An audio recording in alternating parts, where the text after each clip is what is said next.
To Annecy je také zvláštne miesto, že som tam zažila už zo pár kiksov. Nevedela som, čo môžem očakávať od neho tento rok. Čo to zase bude, čo zase vyvediem. Verím, že to na ten mas vyjde, aj keď je to v nedeľu naozaj natesno.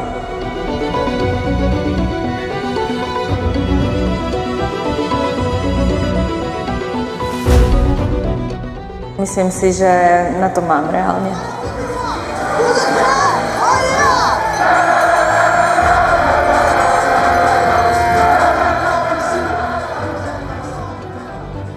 Nie sú vysadení len na tých svojich, aj keď samozrejme to je ich priorita, ale pozbudzujú naozaj všetkých, čo sa mi veľmi páči a naozaj tá atmosféra je taká, aká má byť.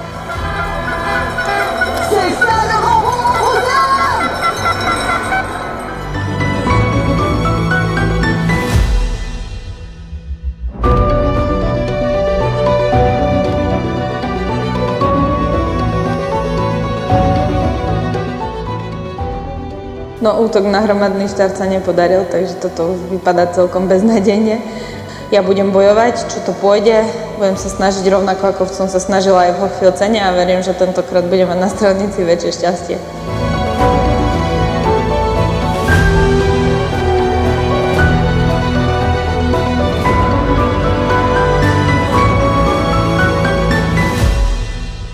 Stíhačka je najlepšia, keď si vpredu skončíš, lebo sa len vozíš a pekne si strieľaš. A keď si vzadu, musíš bežať, aby si na čo dobehol, no. Ja som mala po stíhačke veľmi dobrý pocit, lebo proste som predviedla dobré preteky, no, s ktorými som bola spokojná. Akurát, aj tak som nejak kutiku duše dúfala, že no a čo by toto mohlo stačiť na ten mas, ale vedela som, že ten šprint proste nebol dobrý a za normálnych okolností by tieto dva výsledky zo šprintu a zo stíhačky, čo som mala tento súčet bodov, neexistuje, že by stačili do masu, ako to sa stáva málo kedy.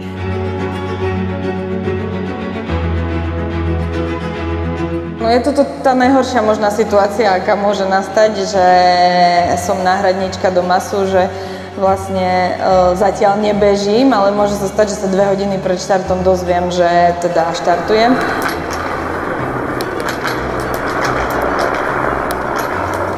Celý proces prípravy lyží proste trvá minimálne tie 3 hodiny, no ale my sme sa akože definitívnu informáciu mali dozvedieť až 2 hodiny pred.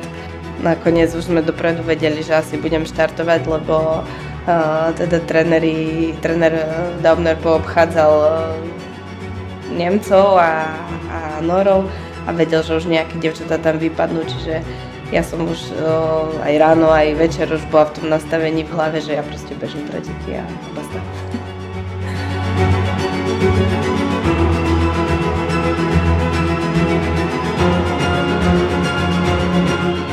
Prvé, druhé kolo som mala pocit, že sa proste šetrím, že sa nebeží rýchlo a že ešte stále mám obrovskú rezervu a mala som pocit, že začínam pretekať reálne až od 3. kola.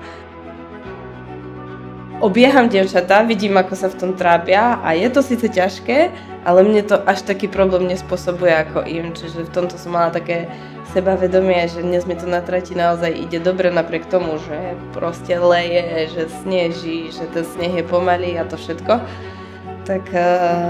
Takže som si to aj napriek tomu všetkému, čo sa tam dialo, aj užívala. Bude to parádne umiestnenie. Paulina v tejto chvíli na 5. mieste. To je nádherné. Bude útočiť na 4. Auchentalerovú. Krása, nádhera pre Paulinu Bátovskú-Fialkovú. Celé to posledné kolo som si vravila vlastne, že OK, že tak dozadu už nepôjdem, 4. miesto je fajn, no ale potom ešte skúsiť na to 3. Ale keď som videla, že sa vôbec nejako, ja som nemala pocit, že sa k tej francúzskej približujem. Keď som to aj videla, tak to vypadalo, že to už ani nie je šanca stihnúť, že aj keby som finišovala najlepším možným spôsobom, tak neverila som tomu, že ju až tak zabrzdí.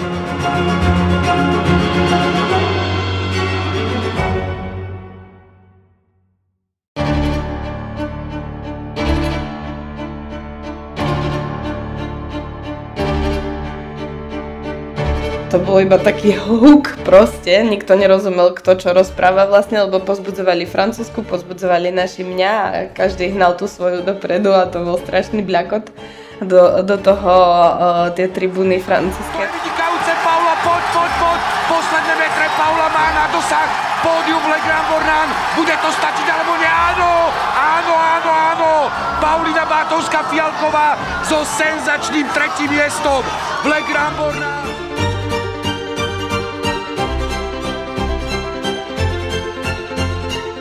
Taká ľútosť mi aj prišla tej Jeanne Richardovej, lebo aj mňa takto kedysi vyškolili staršie pretekárky a proste tiež mi to bolo vtedy ľúto a ona doma pred domácim publikom mohlo to byť jej prvé pódium v kariére a ja som jej to uchmatla. Keby možno spravila dva poriadne odpichy naviac, tak možno to v tej cieľovej rovinke neprehrá. Proste ona to podcenila.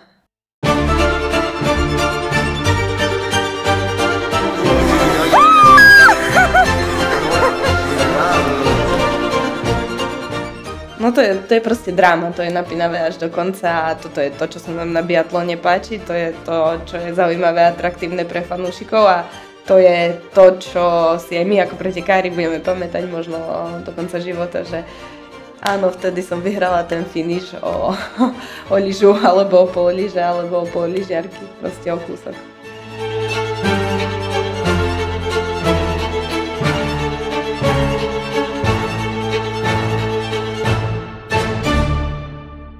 Ja som mala proste silu ten deň.